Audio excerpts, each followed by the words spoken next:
Today in Colorado TechCast, I'm joined by Adam Ahern. Adam is the founder and CEO of Village. Adam, welcome to the show. Yeah, pleasure to be here. Nice to meet you, and look forward to talking about Village and just startups in general. Tell me a little bit about your background. So I'm born and raised out of Minneapolis, Golden Gopher. Did my education in finance and entrepreneurial management. Out of college, decided to go into investment banking. It was really the best way to just get a boot camp in business. Investment banking was great for my technical skills. Also got in front of a lot of clients and saw big, $100 million, billion-dollar deals from IPOs to capital raises, both the debt and the equity. So you really learn about just how to position a business, how to set up a business for success. And having a great product or a great idea is only part of the equation. You need to have a great business model and just a great way to make it profitable. And investment banking really gave me a lot of insight into that. So investment banking, I started out in Royal Bank of Canada in Minneapolis doing financial institutions. I actually worked with banks and thrifts through the global financial crisis. So that's when all the banks were going under and failing. 2008. Yeah. So I worked with a few clients who had some of those questionable asset-backed securities.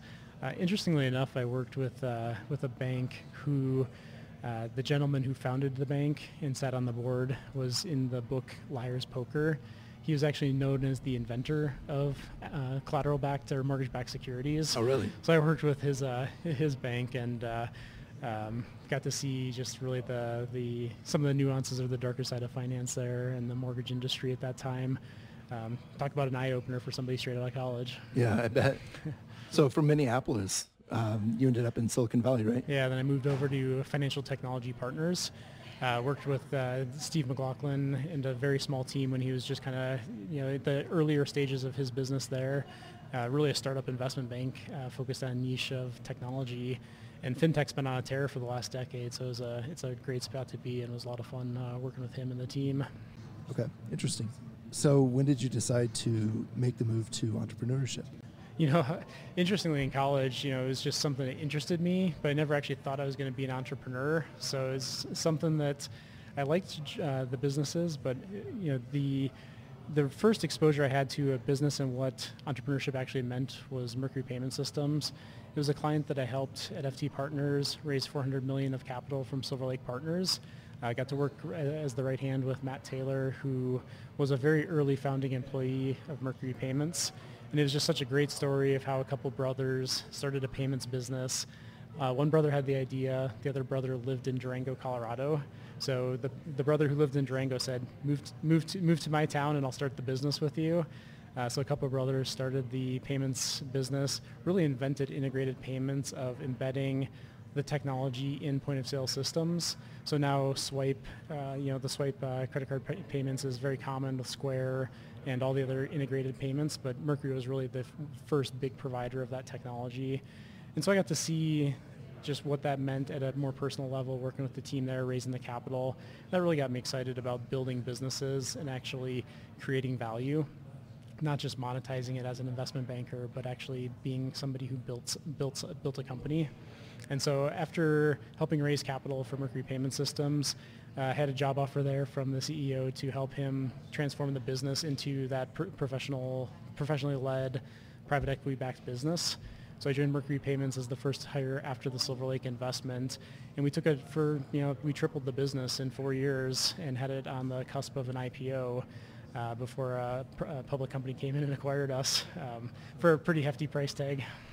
What, 1.9 billion, almost $2 billion? That's pretty remarkable. It was a great story for Durango, Colorado, and it was reflecting back on that, taking that large business and scaling it to that level, getting it all ready from a legal and HR perspective for an IPO, really taught me how to scale a business, how to operate in a high pressure, high growth environment.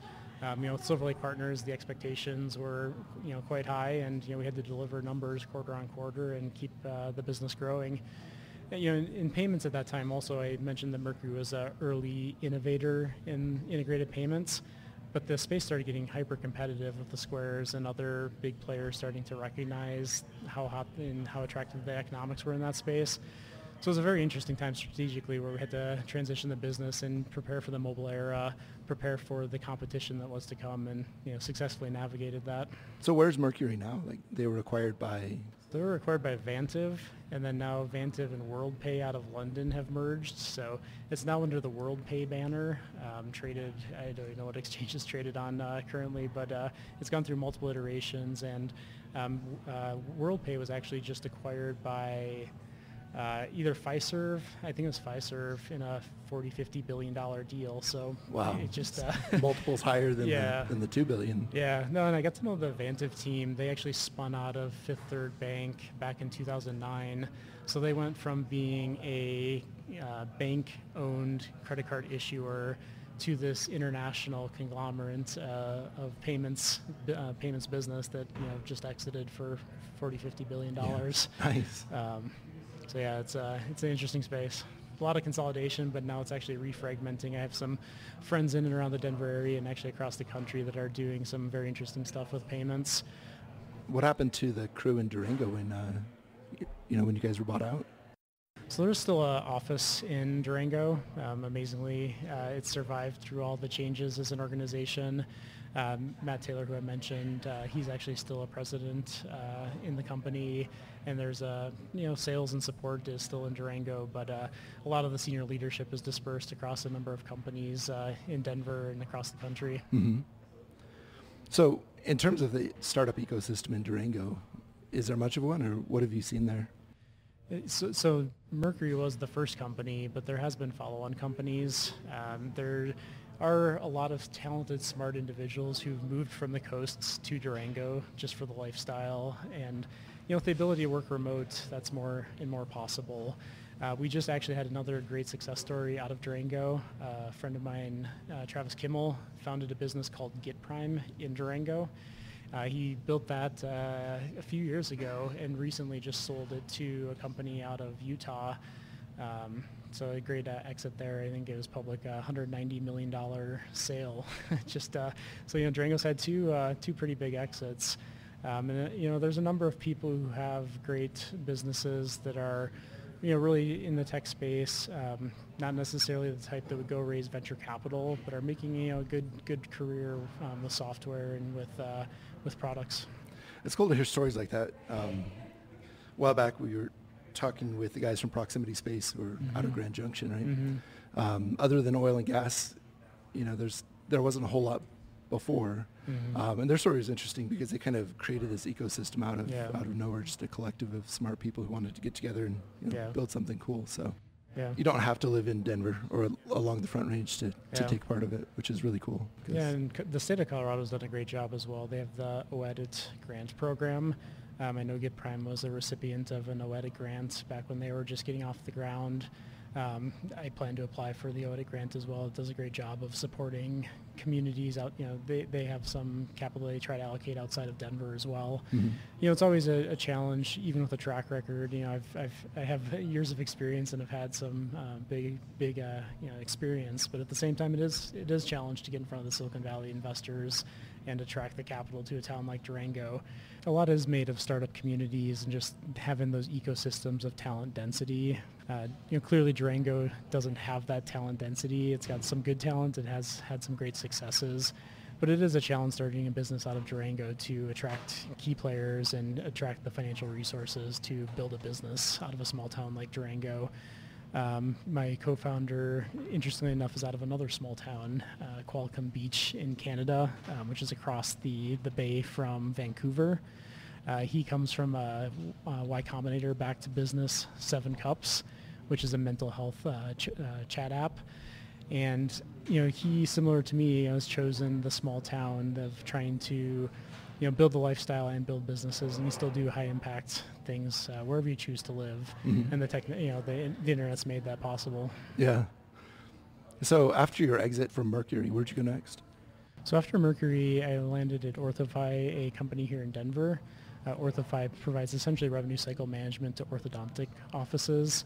When I joined there, it was founded by two orthodontists, and they had a team, and were well on their way towards revenue growth, substantial revenue by the time I joined. I was brought in to be the first full-time finance person to really just get their finance and accounting in order. Was at OrthoFi, raised their first capital from professional investors.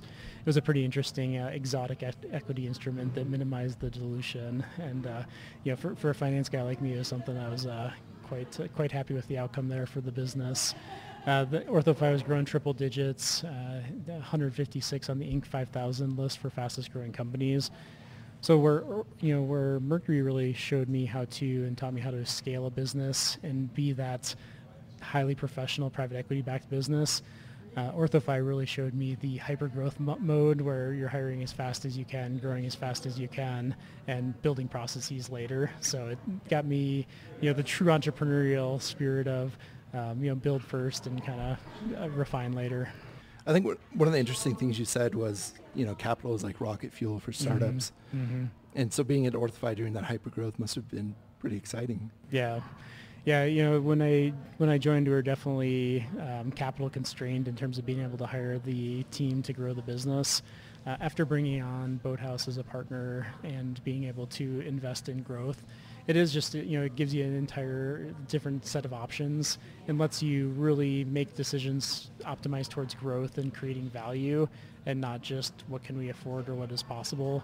When you have limited capital, in some ways it's good discipline because then you're watching every penny, but you do make decisions that are suboptimal from a growth perspective, and having partners that back you and support the growth lets you really invest with a growth first and value creation first mentality.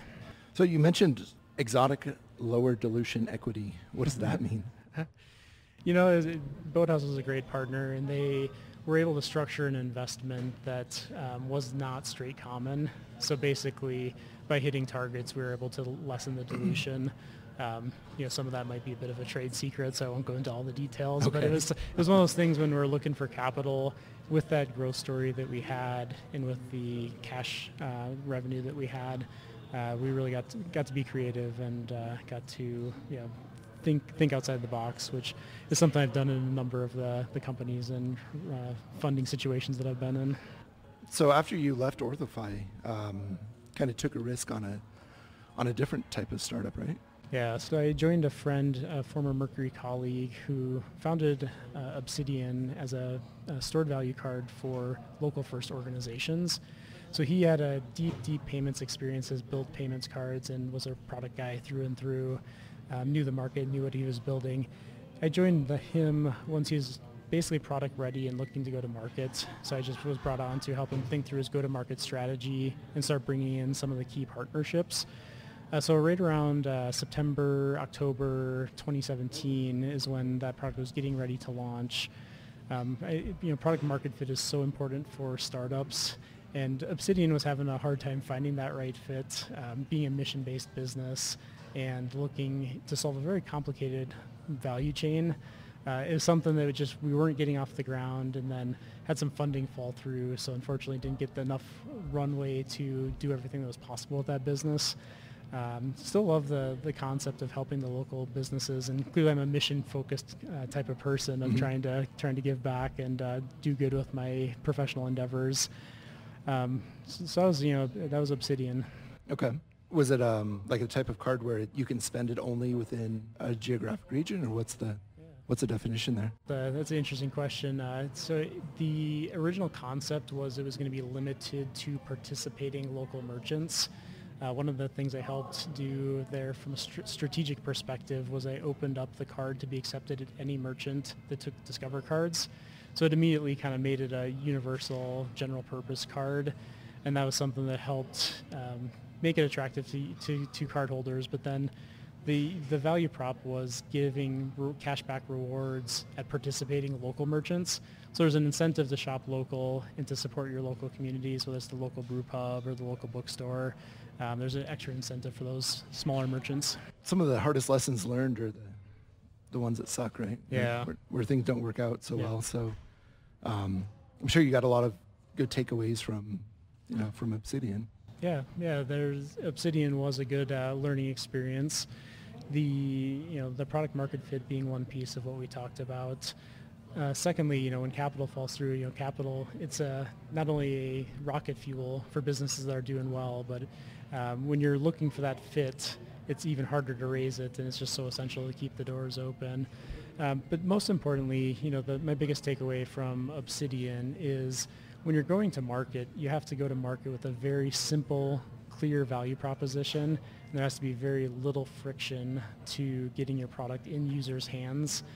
Unfortunately, with Obsidian, there was a few too many steps between actually getting a physical card in the mail, plus just the education of how to use it and how to get the value out of it, that it was something that with enough time and enough resources, you can make work, but it's not something that's ideal from a startup budget or startup perspective of trying to solve all of that simultaneously with a new brand, with a new company, and with limited marketing dollars behind it. So I'm seeing a couple of common themes run through here. In your narrative, you've got, be lean, be smart with how you're spending your money. Invest where it makes sense, and don't spend money unless you have to. Mm-hmm. But also spend in the right places to accelerate your growth. Yeah. And then also product market fit, right? Yeah. So how does that fit into what you're doing with Village? Yeah, so Village, starting off of what Village is, Village's immediate mission is to help parents raise tech-responsible kids. So that's something that as a parent of 4 kids myself, I saw firsthand of how parents today, many people choose to delay giving their kids a smartphone. There's the wait until 8th movement. There's many parents who just choose not to give their kids phones or wait as long as possible. And then the flip side, for the parents who do give kids smartphones because they need to stay in touch with them or, get in touch with them after school or want them to have the tools and the resource, kids get access to adult apps that are really just expose them to the whole adult world that they are just not ready for as a kid with an adolescent brain. It's just not good to get them into Snapchat and Instagram. So as a parent, I saw that and wanted to create a better path for responsible technology for families. So this impacted you personally. You were telling me, before we started recording, you were talking about some of the issues your daughter was going with depression, kind of being shut off. Is that something you want to talk about? Yeah, it's something that's important. Parents do need to understand that of what to watch out for. So the warning signs that we encountered were just generally not feeling well, complaining of a stomach ache or not sleeping well, or things that just kind of presented as kind of a flu bug, quite honestly. So we took her to a medical doctor multiple times and checked out clean, took her to a therapist to see if there's anything that she needed to talk about, and there was nothing. So that went on for, the better part of 4 to 6 months. And, as a parent, you're just concerned, worried, sick about what's going on. And how do you make sure that they have that, have a good childhood experience. And we took away Snapchat and Instagram, and literally within a week to 1 to 2 weeks, she just snapped back and was back to her normal self. So it's something that didn't present as a technology problem or didn't even seem like an issue. We were clueless to the impact of those apps have on kids. But experiencing that firsthand was just an eye-opener for me. We took the technology away and life was good for us, but then got to thinking, that's not a viable long-term solution to just keep her off of her phone or social media forever. Yeah. It's important to think about as parents, our job is to raise independent, successful adults. And so by the time they reach 18, how do you make sure that they know how to use technology and the great tools that technology provides us responsibly? There's no way you can just keep them off of smartphones until they're 18, send them off to college, and then expect them to thrive in that environment of, no adult supervision. You can't keep them locked in a digital chastity belt forever. Yeah. So Village is filling that gap. We're making an app that you can give to kids. My 7-year-old's on the app, and I feel completely safe that she will be protected and be able to use it responsibly. But we have, and we'll get into some of the specifics, I'm sure, but we have the ability that it'll grow and mature as your kids age. So it can serve, all the way from the age of 7 through the age of 18, help teach that digital responsibility, give parents the peace of mind that they need, that their kids will be taken care of and be safe. And give kids, it's important to remember kids want to have fun, they want to socialize, and it will be that fun app where they can share pictures and GIFs and everything else. Mm-hmm. Is it more akin to Instagram or Facebook or a little bit of both, or what is it? So we're trying to re-envision how people socialize digitally. That's kind of the big vision for the future. So right now we're focused on the Snapchat type experience of the real-time messaging and sharing fun media with your friends. Coming up soon here, we're actually releasing our final MVP version of the app in September that will include social posting as well. So with that MVP release, we will actually have what I believe to be the best of Snapchat, Instagram, and Twitter. So I know that sounds pretty probably crazy and pretty bold, but I think people do get frustrated with the crap that you see on the social media platforms today. The influencers, the ads, the oversharing of information. There's not a great way to have personal relationships in a digital way. Likes and follows, as we know, are all very shallow and superficial. Don't even get me started on snap streaks. Not that if I have no idea what that is. if people here are over a certain age, they probably have no idea either. So the way we bring the best of all of that together is when you post on the social page of Village, it's a private post. The posting only gets shared with the people you select. They can be people who are on Village, or they can be people not on Village who get invited via text. And when you share, you can choose to share it for an hour, a day, a week, or a month. So you're not creating this digital footprint that'll be there to haunt your kid when they go off to college or when they apply for their first job. But at the same time, it is important to be able to have an easy way to talk about your summer vacation, or to talk about the success your kid had at school, or for kids, socializing with their friends. We envision it as kind of a way to hang out and have real-time chats. You want to talk about, what's the plan for Friday nights? Just set it to expire within an hour or a day. You can still, part of what's attractive about Snapchat is you can be silly, you can be goofy, and in theory it disappears.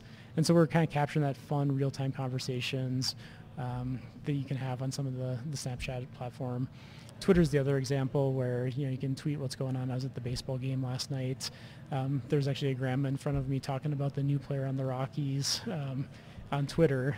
And people like to kind of have those real-time living room conversations and be able to share, just kind of spur of the moment what's on their mind.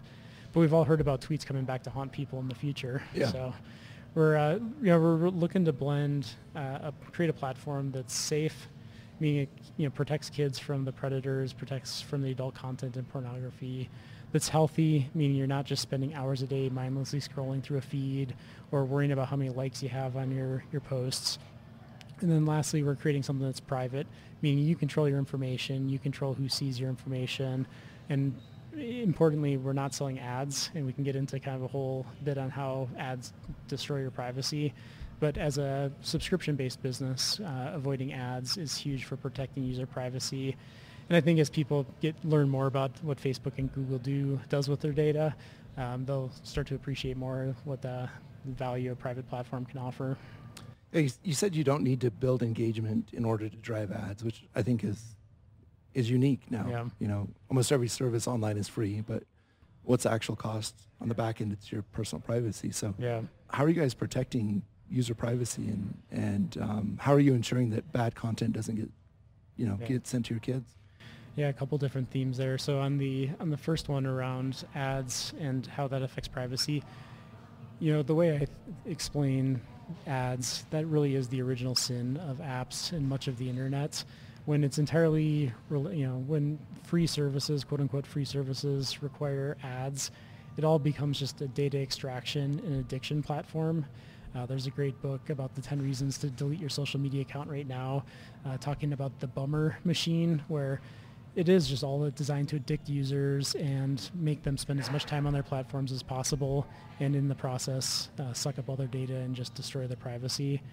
So that was kind of point one. By getting rid of the original sin of ads, we completely changed that paradigm. And then the second point of just how do we protect and keep kids safe, there's many great things that we're doing there. The couple features that are live right now, every image on Village goes through image recognition software, and there's basically two flags that get applied. If there's a flag, there's two versions. One is it's explicit and needs to get blocked. So the nudes and the sexting that goes on with kids does not happen on our platform, so it will get detected as being inappropriate and blocked. So those life-altering decisions don't happen on Village, which, as a father with 3 daughters, is very important to me. Yeah. The second type of flag is something that's just inappropriate, so anything from foul language to sexual language triggers an alert to parents, as do inappropriate images, which are suggestive but not explicit or not nudes. Those trigger alerts to parents, and then the parents can get involved, have a talk with their kids about technology and what is responsible usage. So those are 2 of the things we're doing immediately to keep kids safer on our platform. Once we introduce the subscription and the revenue into the equation, we'll start to have verified accounts where when parents join the premium paid plan, they will be noted as a verified account. And then that way people aren't creating multiple accounts, aren't pretending to be somebody they're not. We can actually say this person is who they say they are, and ensure that that provides that extra layer of comfort that you know who your kids are talking with and they're not getting involved with strangers or people pretending to be somebody they're not. Mm-hmm. So going to the subscription base makes a lot of sense because you don't have to siphon off people's personal information and sell them ads, but also starting a business where it's a marketplace, right? Mm-hmm. The value of the first fax machine was minimal, right? But every subsequent fax machine just exponentially adds value to the network, right? Yep. Same with social media. So how do you guys plan on, bringing both content consumers and producers together? Yeah, and that's where starting with the messaging is the key entry point for us. So when a parent signs up, they can get immediate value by adding their family. So a parent and kids can all start messaging immediately. So that creates a few nodes in the network for the first family. And then, family, who have relatives out of town or around the country, they can start inviting their immediate family members. Great way for their kids to stay in touch with grandma and grandpa or cousins around the country. A great example of a user whose husband was taking a trip to Africa. She actually had her sons on Kindle tablets messaging their father in Africa. So we've already had some international exposure as a business.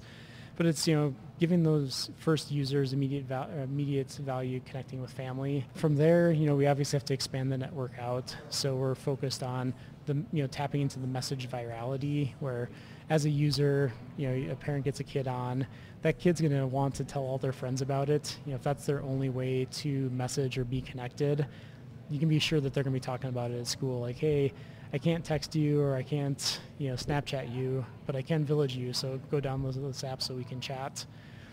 So that'll help spread the word. And then we're focused on other product feature virality. So posting, we'll make that shareable with people outside of Village. So you can put up a post and then share it with anybody who you have an email or cell phone number for. So for parents who don't want to post on Facebook or share on the more public social medias, this will give them an option to share with their friends with low friction, no friction, as low friction as possible, where they can text it out and spread the word that way.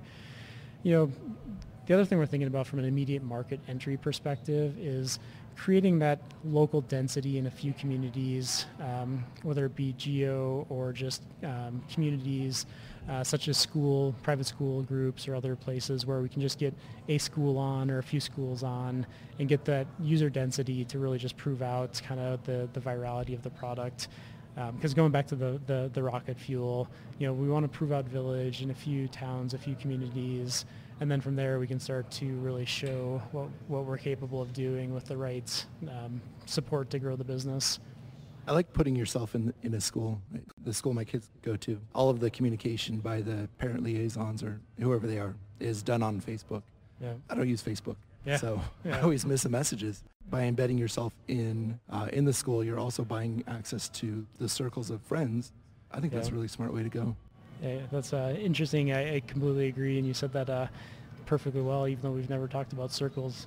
I actually have a feature on our roadmap called Circles within Village. So part of the long-term vision, we're talking kind of a family-focused platform, and we want to make Village the hub for family-related communications. So every kid goes through some sort of sports or extracurricular activities. those groups either use Facebook, as is very common, and you just alluded to what a lot of groups do, although that isn't as inclusive as it could be. Other organizations use email and text, but those get lost, and it can be kind of annoying just getting a bunch of random emails and trying to sort through what matters. So we do have on our roadmap a plan to offer a unified platform for families to tie into all the groups they're a part of, which is circles as we call it. Again, that's just where getting that initial users, we're going out as a messaging and the social sharing platform. And that's part of what I've learned in previous businesses is you can't go do it all out of the gates. We've had to make some hard trade-offs and hard choices of these are the features that are going to get us the initial users. The initial users, they'll get us the initial capital, then the initial capital that we can start using to build the big vision of Village. More rocket fuel for the startup engine. I like that. Yeah. I was pulling up a book and you were talking Hooked. Mm-hmm. Have you read that? I have not. It's I'm going to butcher the guy's name, but it's Hooked: How to Build Product Forming Habits by Nir Eyal. So it came out several years ago. I skimmed it when it first came out, and then I just finished it. Yeah. But it talks all about that viral loop, of you grab somebody's attention, and you're trying to solve a pain, right? So he talks about a pain of you're bored, or you want friends, or and just how some of these ad-driven products build engagement through that by building psychological triggers in you.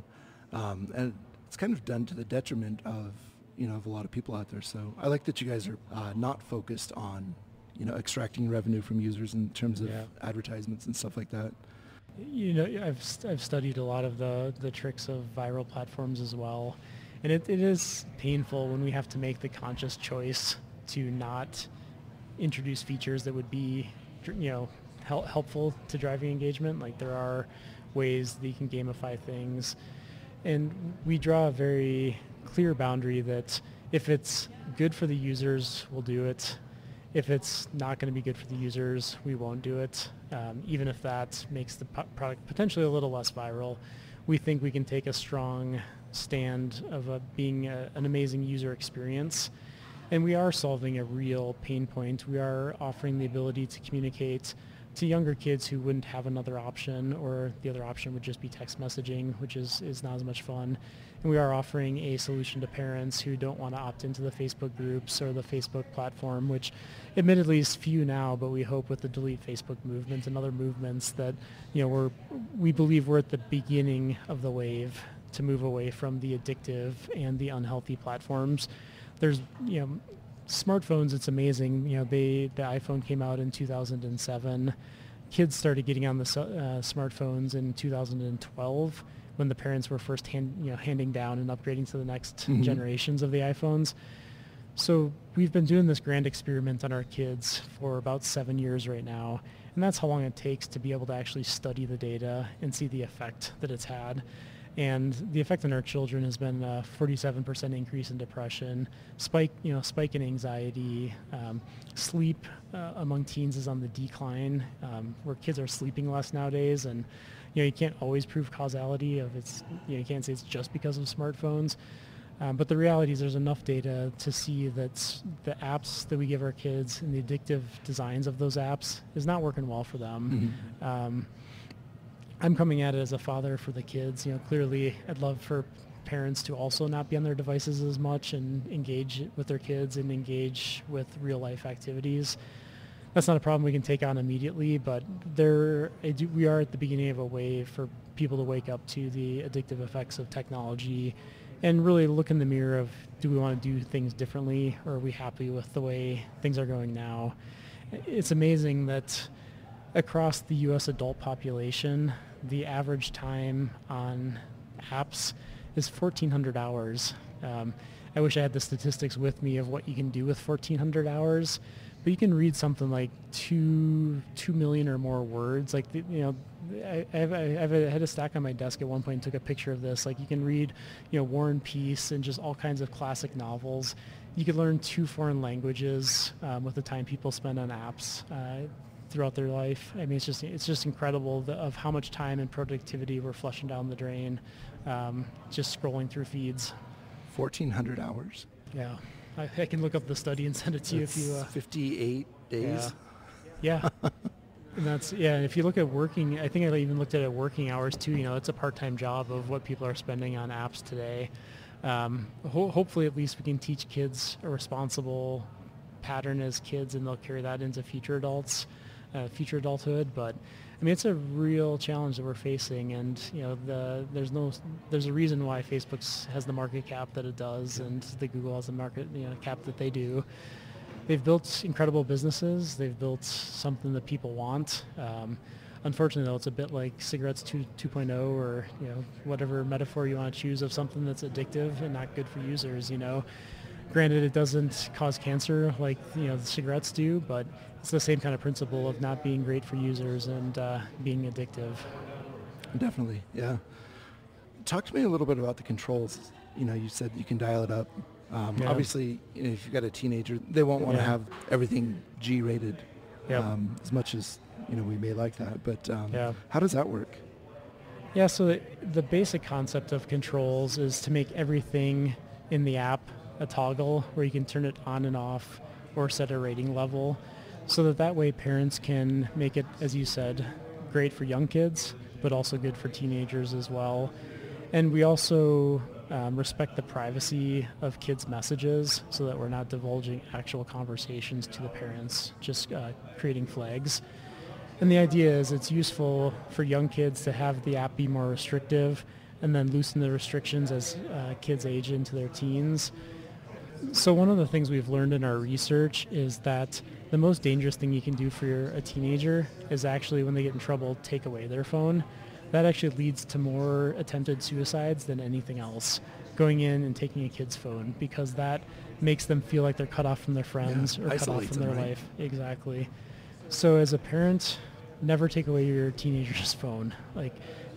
That's where the controls work, both for young kids who should not have access to certain features of the app.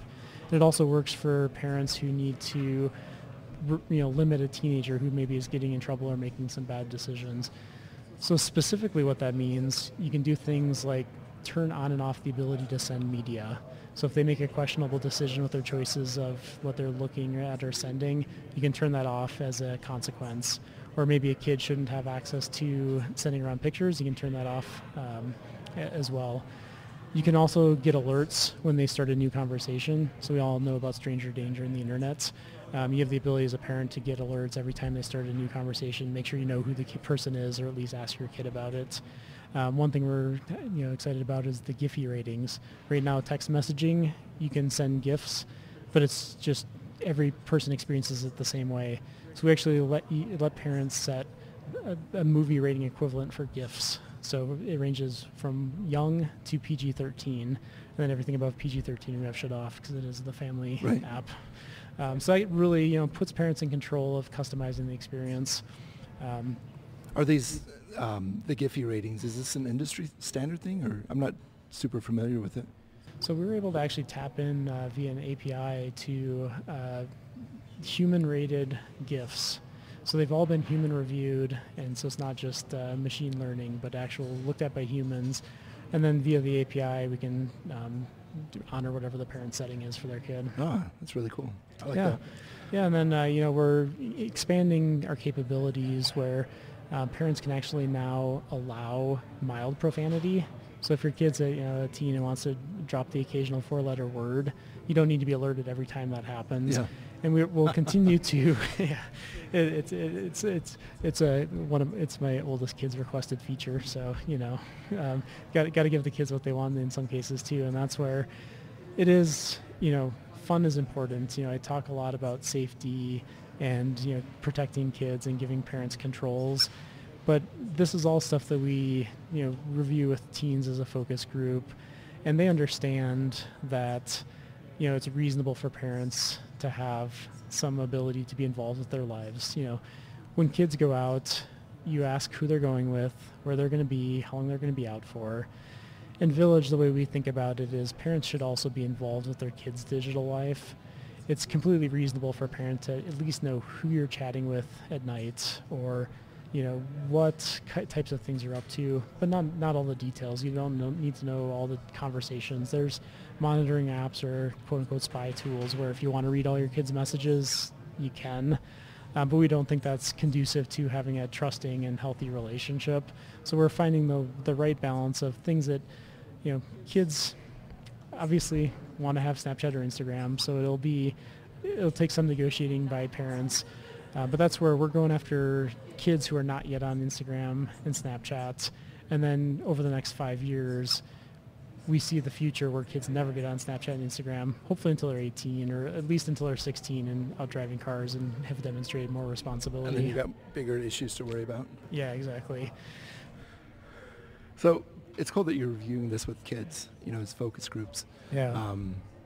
It's not like you're building the platform that's a totally walled garden, right, that everything's protected. Right. So you're giving probably parents and kids some flexibility in terms of setting boundaries and things like that. Yep. But you're also doing, it sounds like you're also doing a really good job of drawing a hard line of saying this is not acceptable, acceptable content on this network or on this platform, which, myself as a father of 3, I think is awesome. Yeah. And again, that's one of the things that, bad content can be addictive and people will go search that out. I know that drives a lot of Instagram's traffic, is things that, kids can't find elsewhere that they go to seek out.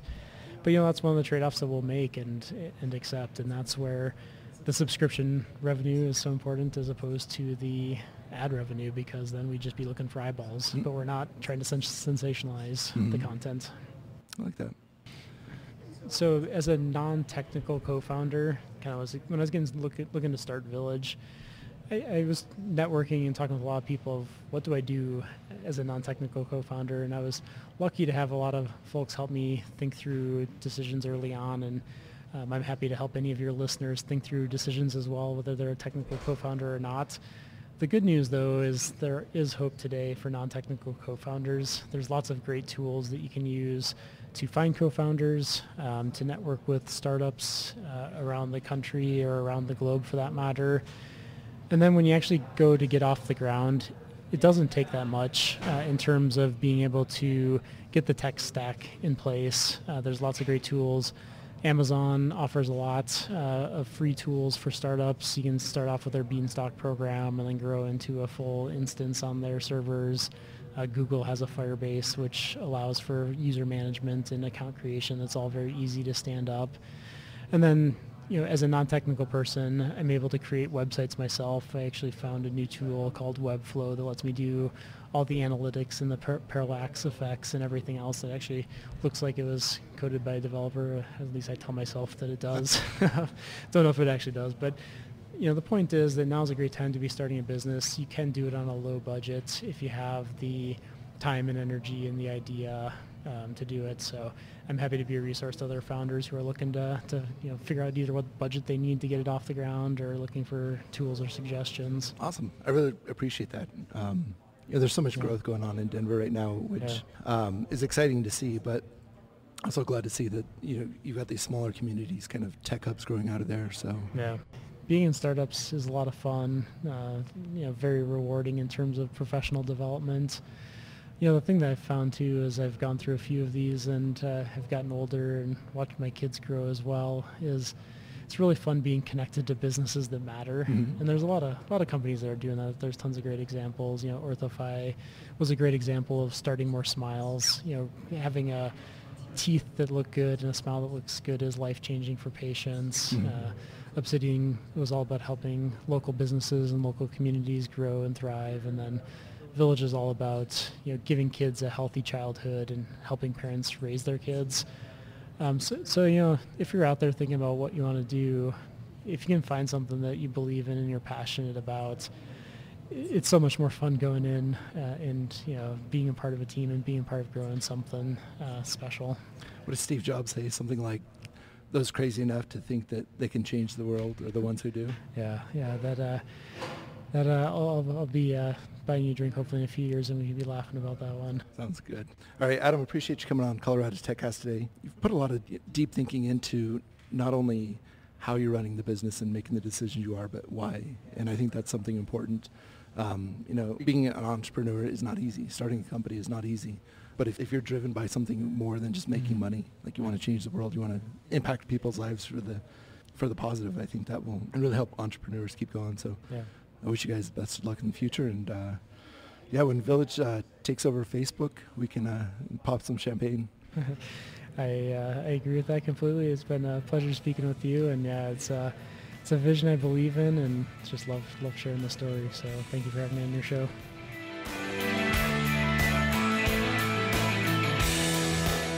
So if you guys couldn't tell it, I really enjoyed my conversation with Adam. I think his background in finance at fast growth companies and experience raising capital will serve Village well. He's really dialed in on the vision and the values of why he's doing what he is. And as an entrepreneur, that's incredibly important because you'll inevitably encounter obstacles and resistance, and it's easy to throw in the towel and walk away. But living why you're doing what you're doing can keep you moving forward. Social media is a scary place. There's countless horror stories online of really bad things happening because kids don't understand the reach that a message will have. They don't always understand that what they post online or what they say online could potentially be there forever. As a parent, I'm reluctant to expose my kids to that. But at the same time, it's not realistic to keep them shut out forever. So 2 things I liked about the Village right off the bat were, first, meta. Being able to see who your kids are talking to and how much they're talking to them without reading their messages or them feeling like you're looking over their shoulders is important. And second, being able to establish age-appropriate guardrails that you can open up as your kids mature. I think that's a feature that both parents and kids will find value in. So if you enjoyed this episode, head on over to coloradotechcast.com and find more episodes just like this. We've talked to, I think we're up to 40 some interviews now with some really interesting people in the Colorado tech ecosystem. So head on over there and listen to a few of those others too. You can follow us on Twitter, we're at COTechcast, and Facebook, we're at COTechcast too. Also, we post regularly to LinkedIn, so follow us there and stay informed of all the new and interesting things that is happening in our state and in the technology field in general. This is Trapper Little with Colorado TechCast. Now get out there and build something great.